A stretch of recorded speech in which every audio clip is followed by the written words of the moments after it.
Welcome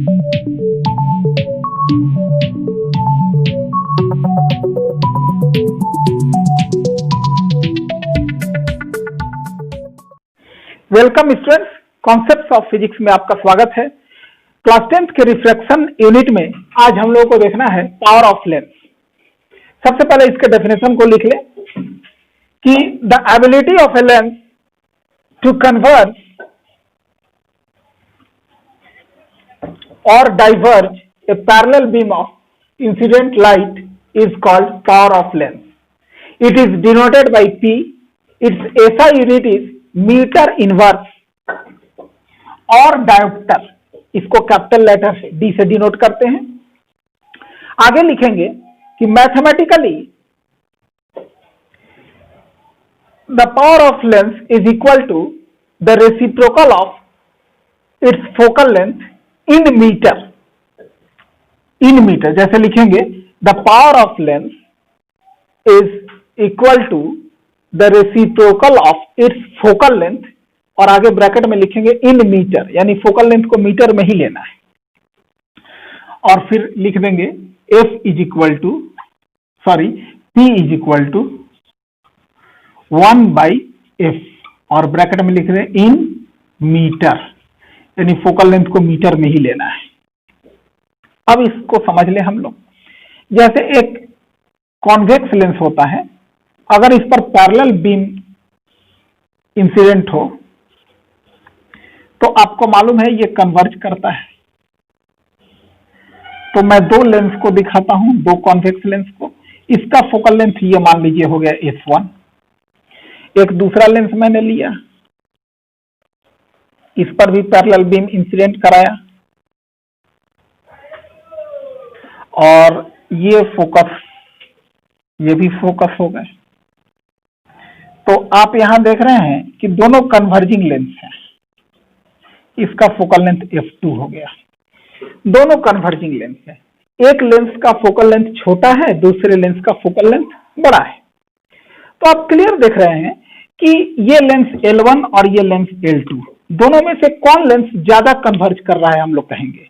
यानी जिसका focal length छोटा है हम लोग कहेंगे कि उसकी कन्वर्जिंग पावर ज्यादा है, और जिसका फोकल लेंथ बड़ा है उसकी कन्वर्जिंग पावर कम है, वो दूर जाके कन्वर्ज करा रहा है। इससे क्लियर हो गया कि फोकल लेंथ छोटा तो पावर ऑफ कन्वर्जेंस ज्यादा, और फोकल लेंथ बड़ा तो पावर ऑफ कन्वर्जेंस कम। और चूंकि कॉन्वेक्स लेंस का फोकल लेंथ पॉजिटिव होता है तो कॉन्वेक्स लेंस का पावर भी पॉजिटिव होगा, यानी याद रखें पावर ऑफ कन्वर्जेंस पॉजिटिव होता है। दूसरा चीज देखें, ये कॉन्केव लेंस की बात करें। कॉन्केव लेंस है, मान लीजिए ये,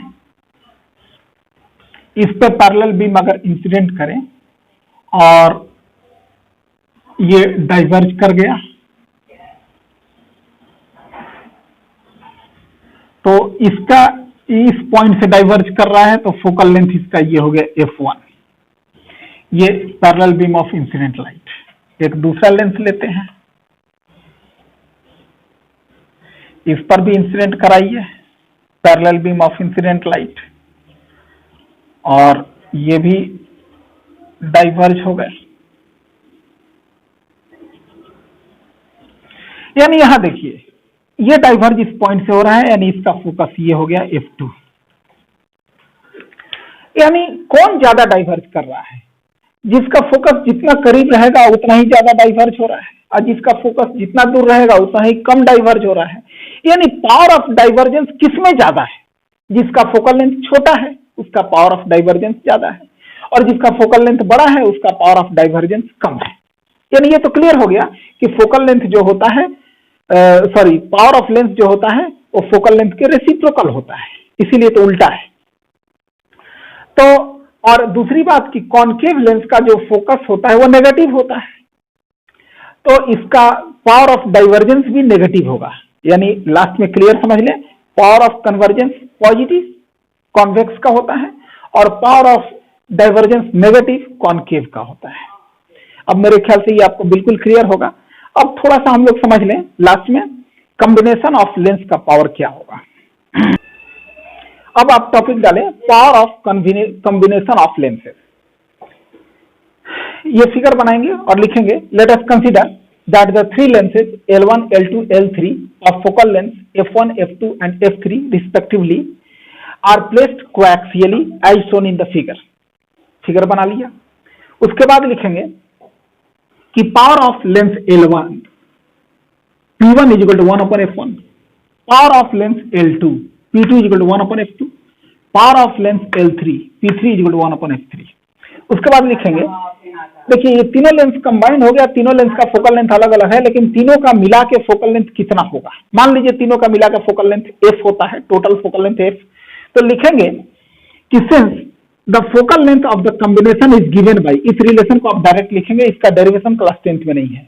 since the focal length of the combination is given by 1 upon f is equal to 1 upon f1 plus 1 upon f2 plus 1 upon f3, यानी इस प्रकार हम लोग इसके तीनों के फोकल लेंथ को जोड़ के टोटल फोकल लेंथ ला सकते हैं।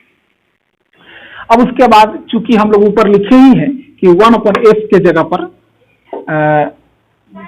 1 upon f1 के जगह पर हो जाएगा आपका P1, 1 upon f2 के जगह पर P2, 1 upon f3 के जगह पर P3 लिख दिया। अब उसके बाद लिखेंगे if the power of combination is P, then P is equal to 1 upon f।